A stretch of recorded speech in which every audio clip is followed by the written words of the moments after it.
not receive any reports with regards to any threats related to this APEC event. Sir, anong impact ng Paris attacks dun sa security measures na nilatag nyo? Meron po bang changes? Mas magdaragdag ba kayo? Maghihigpit? We're sticking to the original operational plan. As we have said before, that all contingencies has already been considered. The basic question to be answered during the meeting, on the past meetings that we had, is what if these things happen? That means that all appropriate response to any situation has been deliberated, evaluated, examined, and all actions of the different agencies will already be considered. However, as the main event comes near, please expect that our troops, especially the members of the security task forces, will be very visible. There will be some patrols that will be conducted by the Philippine National Police as lead agency and will be supported by the Armed Forces of the Philippines. So, scalable po yung ating security measures. Magsimula ngayon hanggang doon po palapit na, then expect tight security measures that we will implement. Sir,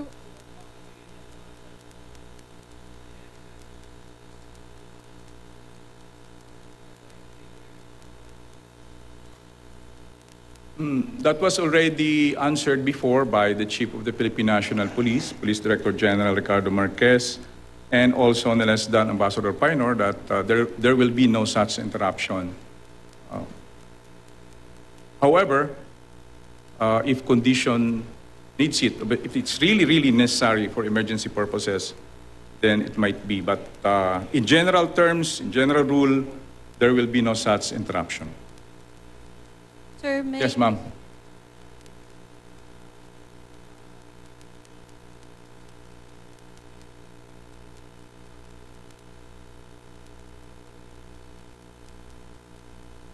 We are verifying those reports. We have intelligence units on the ground. We have the National Intelligence Fusion Center in this security task force who are validating and collating these reports. But as of now, we can say definitely that there is no such threat.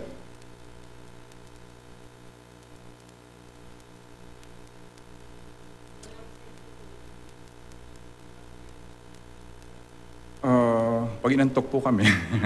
I mean, sa dami po ng mga kasamahan natin sa media na gustong malaman yung mga impormasyon is nakakatulog pa naman. Yun na.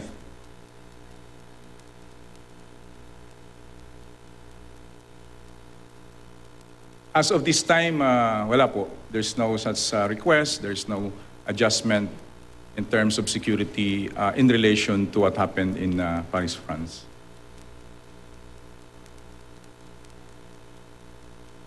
That any of their, the delegates and the people they're bringing their own security details, have you made accommodations for their increase of their security detail? Excuse me, can you? Hi, can you hear me? Just a follow-up to that. Did you make any accommodation for any of the heads of state if they have an increase in security or have doubled up or have taken additional security measures because of what happened in Paris? Same with the answer that was in the question a while ago. There was no request from any visiting economic leaders or for any adjustments in relation to what happened in France, as of now, as of this time. Yes. To own several rallies around Metro Manila during the summit meeting. As we have always emphasized, the Philippine National Police or the Security Task Force recognizes the free expression of every citizen or everyone without prejudice to the rights of others. We heard that there were some people arrested in Makati this morning. Can you tell us more about it? I haven't had that report yet, but as the days goes by, perhaps we can update you. But the basic rule of the police is that since the policy is no permit, no rally, then initially, you have already violated the law. If the local government did not give you any permit, then that is already a violation of Batas Pambansa 880. You cannot hold a rally if there is no permit. We have freedom parks, go there and air your grievances. But in areas wherein no permit was issued, then definitely you're violating the law. It depends on the local government if that was granted. If it is not, then they cannot. Iwasan is a freedom park, sir. Yes, but it depends now on the local government unit. So even freedom parks need permits. That is up to the local government because it is the local government that provides for the permission whether they can or they may not. But under 880, freedom parks need permits. You were quoting Batas Pambansa 880. Yes, but Under that law, freedom parks need permits. yes, but again, it depends on the local government unit.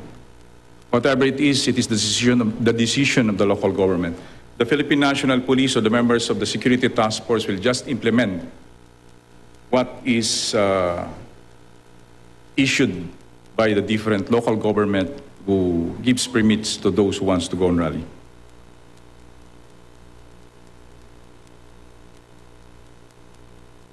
Hello, sir. CNN Philippines. How many permits have been released then so far? Do you have data for organized rallies? Permits?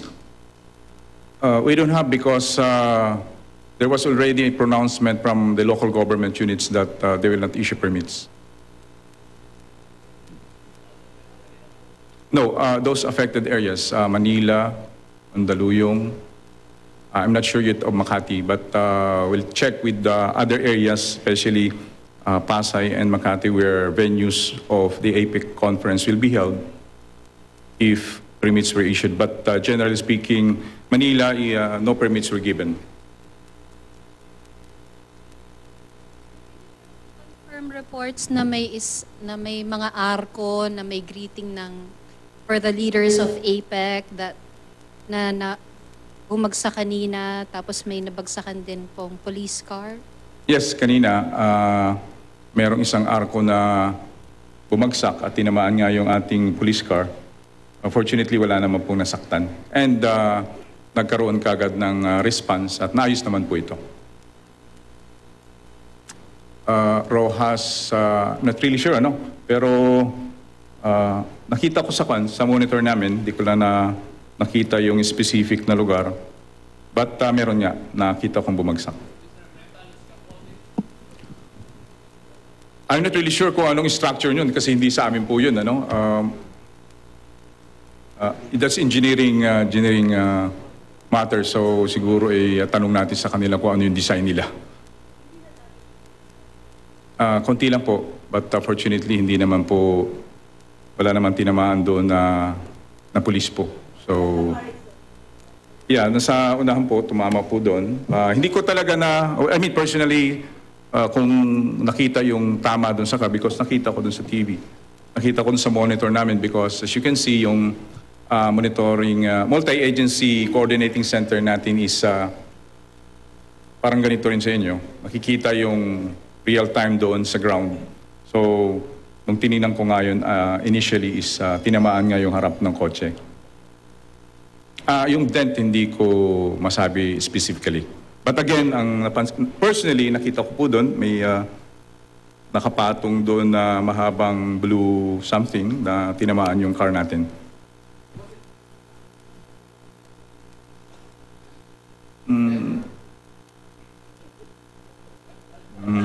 Siguro dahil sa hangin. I mean, wala naman tayong nakikita pa doon, indication that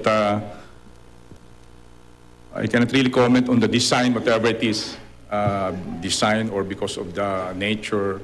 But ang nakikita natin doon ay we will replace what's this, fortunately yun nga, walang nasaktan na police natin. So,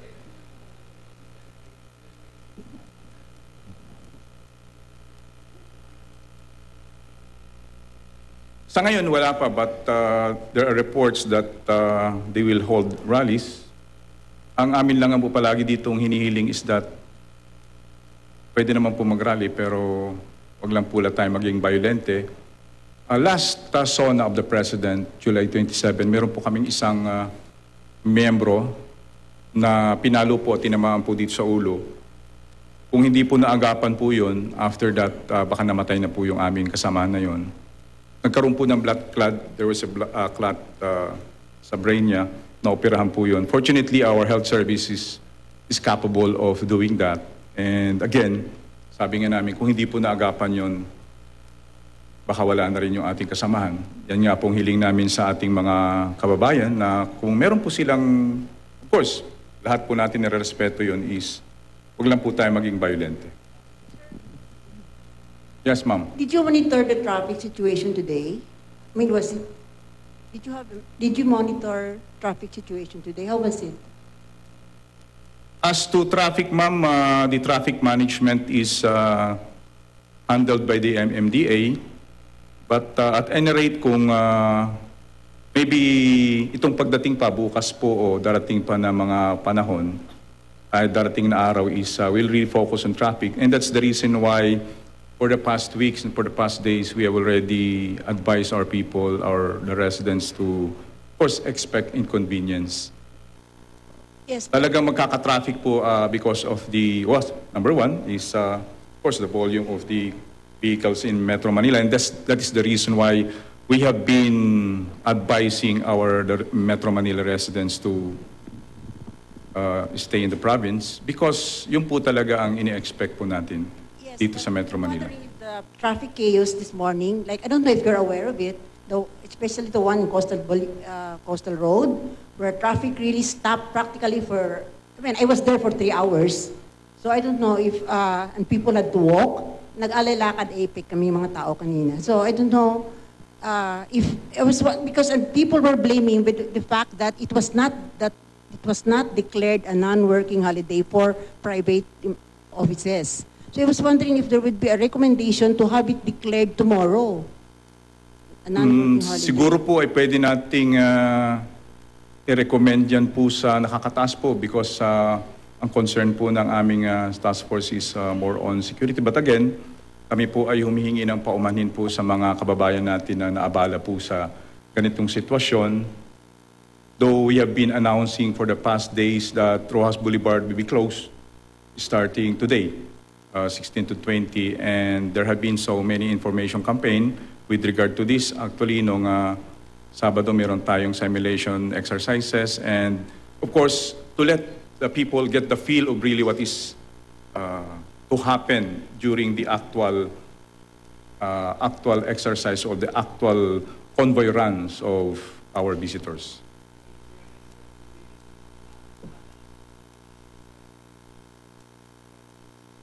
That is the positive side. Thank you very much. Good afternoon, Chief Yes, sir. Superintendent Mayor. Yes, Pedro. What is the SOP of the Philippine National Police and other law enforcement agencies as far as protesters are concerned? I just received a report that a group of persons from Southern Tagalog were blocked somewhere near Buendia and Osmeña today. Melo, if there is no permit that was issued by the local government, then definitely they cannot hold rally. By virtue of the rule of no permit, no rally. So if they are planning to stage rally in some areas wherein they were not given permit, then definitely they should not go there and initiate their action. How would you classify the approach? Parang may mga sasakyan sila at iikot sa iba't ibang lugar. Motorcade. How would you classify motorcade? Is it a demonstration? Thank you. Though sa batas kasi is general yung ang definition ng public assembly. But again, ang point lang naman natin, kung moving naman sila at hindi naman nakakaistorbo, then but ang problema doon is of course they will cause traffic. And causing traffic is detrimental to others also. Kaya nga ang sabi namin dito is if you want to express your sympathy or grievances or any problems against the government, then it should not also affect others. That's the basic rule in the essence of the law. Yes, violation of law, when you violate the law, then you will be arrested, and of course, legal process will come in. Hello. Thank you. Ani. What's the worst case scenario aside from traffic and the rallies? As of this time, rallies, yes. No, as of this time. But again, maybe we can appeal to them again. Again, sana po is maging maayos lang po ang, kung meron man silang hinaing, then do it in a non-violent way. Sir, Tina.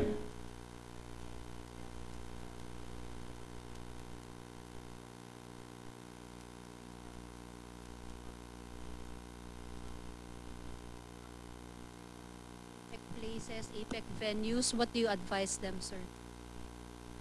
We have been telling the public since then that there will be tighter security measures. Of course, there will be instances that you cannot really avoid going that place, maybe for emergency situation or any important function, but just expect tighter security measures that will be implemented.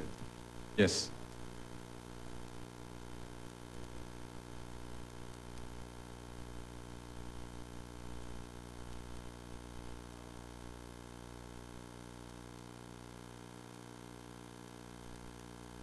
Kagaya ng nabanggit ko rin kanina, based on the operational plan, we have already tested, evaluated, examined all contingencies on a particular situation, the appropriate response of the Philippine National Police, and of course the task force. Task force is composed of 20 government agencies, the Armed Forces of the Philippines, the PNP, Bureau of Immigration, of course the Department of Foreign Affairs, and other agencies, Maritime Group or Unit.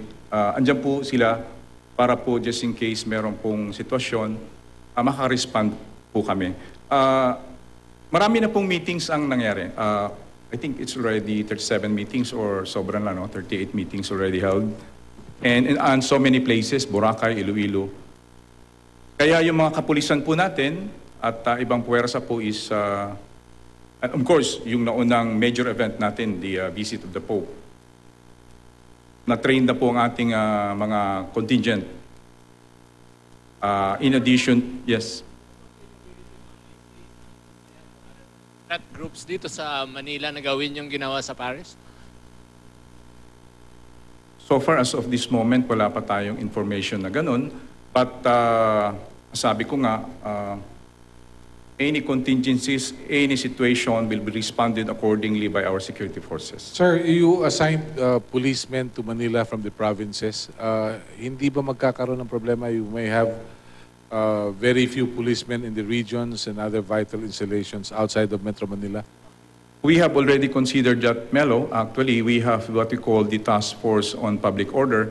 And that's the reason why there is sub-task group on criminality to see to it that the anti-criminality campaign and the usual crime prevention, the mandate of the Philippine National Police, crime solution, crime prevention, is not compromised. This may be classified, but how many policemen have been assigned to Metro Manila to complement the existing force?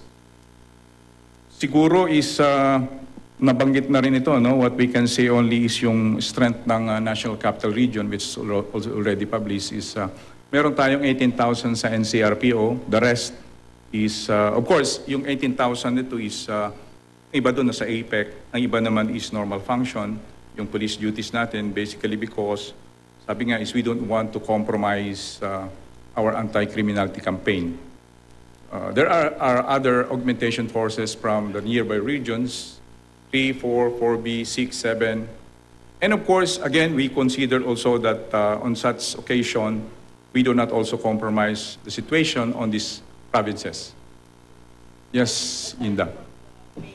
Aside from the main event, which is the leaders' meeting, some of the leaders have other schedules, right, arranged by their embassies and their delegations. Are you prepared to recommend possibly a cancellation or scaling down of the other non-APEC activities, and what could prompt this? What scenario could possibly prompt this? Siguro, Linda, is mga National Organizing Committee na ang pwedeng sumagot po pagdating po dyan. Ano? But again, we will stick to what schedules they have, kung ano po yung original schedules. Yung pong aming mga security forces is sticking to what is the original plan. Again, yung mga schedule po nila. For the past days naman is marami pa pong mga delegates na nag-iikot, mga bisita natin, and of course, ang security contingent po natin, tinatawag natin dyan na security package is being accorded to them. Maraming nag-iikot sa iba-ibang probinsya, Pampanga, Bulacan, try to see and try to learn our culture. And okay naman yun dahil nakikita nila ang ating bansa. But again, kung ano po yung unang at original plan, we'll stick to that. The economic leaders pangaw pala is the security. Ang in charge po sa security na economic leaders ang PSG. Sir, aside from Yes. the plans that we have po, no, after what happened to Paris, yung mga foreign economic leaders po ba, nag-augment din sila ng security nila? Sa ngayon, as of this time, wala pong mga any adjustment na binigay sila. That was also Di po sila nagpadala? Wala pa pong adjustments ngayon. Yan po ay sinabi po ng ating chief ng Philippine National Police this morning. But again, sabi nga, any contingencies will be taken into consideration by the security forces. Kasi before dati, there was a time nag-assign kayo ng bomb sniffing dog sa MRT. May history tayo ng bombing sa buses, especially non-air conditioned bombing buses. So, Lahat ng mga route, lahat ng mga areas of convergence, lahat ng mga billeting areas, venue, meron tayong tinatawag na security package. It is composed of EOD K9, Tactical Operations Center, merong pedestrian control, vehicle pass. sir, in non-APEC routes, because Yes, those are the soft targets. Yes, on the other hand, nabanggit ko na kanina, meron po tayong nakatutok po dyan. There is a task group, a joint task group that is designated. Can you cite specific measures taken? Sa ngayon po is yung Task Force on Anti-Criminality po is supervised po that ng no less than Chief Superintendent Capa. At yung mga measures na ginagawa natin with regard to anti-criminality campaign, kagaya nung, yung normal naming function, kagaya ng lambat sibat, which is a normal police function. So walang extra security measures?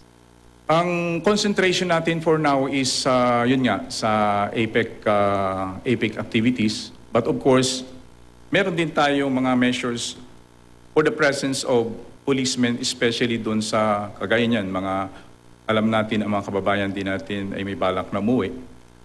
Yung mga bus terminals and other airports and seaports. Land lang pala ngayon kasi yung ibang airports is hindi na sila makakalipad. Ang ibang mga aeroplano is meron tayong mga designated po doon na mga police din na dapat magbantay. And of course, yung normal patrols natin na ginagawa ng mga kapulisan dito sa Metro Manila. Ano po yung mga adjustments na ginawa nyo after the Paris attacks? Meron bang adjustments? Kagaya ng sinabi ko kanina, yung pag-adjust nito is scalable or graduated. For now, ang initial namin na adjustment ay yung physical barriers. So maybe you can notice perhaps yung mga ibang barriers na nilalagay natin. And then from time to time, tataas yan. Sabi ko nga kanina, you can perhaps notice yung patrols from time to time as dumadating tayo doon sa palapit na yung, of course, yung main event. Kaya sabi ko nga, well, it's high time for the public to really expect that measures, policemen, together with the Armed Forces of the Philippines personnel will be there in the streets. So far, wala pa naman, Manny, kasi sabi ko nga, we stick to the plan. Yung sa plano naman talagang ganun, graduate or scalable yung tinatawag nating pag-increase ng intensity ng security. Sir, when the leaders will be meeting sa PICC, how far will they be from the ordinary life na walang security? Gaano kalayo? Siguro operational matters na yun. I'm really sorry but I cannot really tell you kung gaano sila kalayo. Thank you. We could protect all these economic leaders while they're here. Yes. Any terror attack. Yes. The security forces, the government is confident that our visitors will be safe and secure in our country. And again, may I say that it is not, we appeal to the whole country. This is our show. This is our opportunity. This is our chance. Siguro we stand as a one nation in this kind of event. Huwag lang po natin iasa sa security forces. Of course, andyan yung resources, andyan yung personnel, but again, the public, the country, the people in itself, the Filipino people, should stand as one. Let us not be intimidated by this kind of messages or any disinformation that is coming in the media or tri-media or quad media. Tumayo po tayo bilang Pilipino. Pakita natin sa buong mundo na tayo po yung nagkakaisa at kaya po natin ito. 20 years after, then bihira po ito. Kaya siguro, para makilala naman tayo sa mundo, na kaya natin i-secure ang ating mga bisita. Okay? Thank you very much for your presence. Magandang hapon po. At yan po ang press briefing ng Philippine National Police kaugnay ng seguridad para sa APEC Economic Leaders Meeting. Ayon kay Police Chief Superintendent Wilben Mayor na tagapagsalita ng PNP, sa ngayon ay wala raw namumonitor na anumang banta sa Pilipinas matapos ang serye ng pag-atake sa Paris, France. Pero patuloy raw na ipatutupad ang mahigpit na seguridad at intelligence gathering. Tiniyak naman ng PNP na napagplanuhan na ang lahat ng contingency bago pa man ang mga pag-atake sa Paris. Sa ngayon ay wala naman daw request mula sa ibang mga kalahok na APEC leader kaugnay ng pagbabago sa planong panseguridad.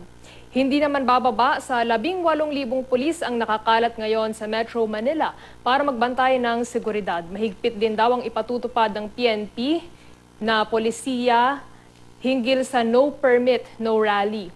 Hindi raw pahintulutang magsagawa ng kilos protesta ang mga grupong hindi nabigyan ng permit ng mga lokal na pamahalaan. Muling humihingi ng pangunawa sa publiko ang PNP sa abalang maaaring idulot ng paghihigpit ng seguridad.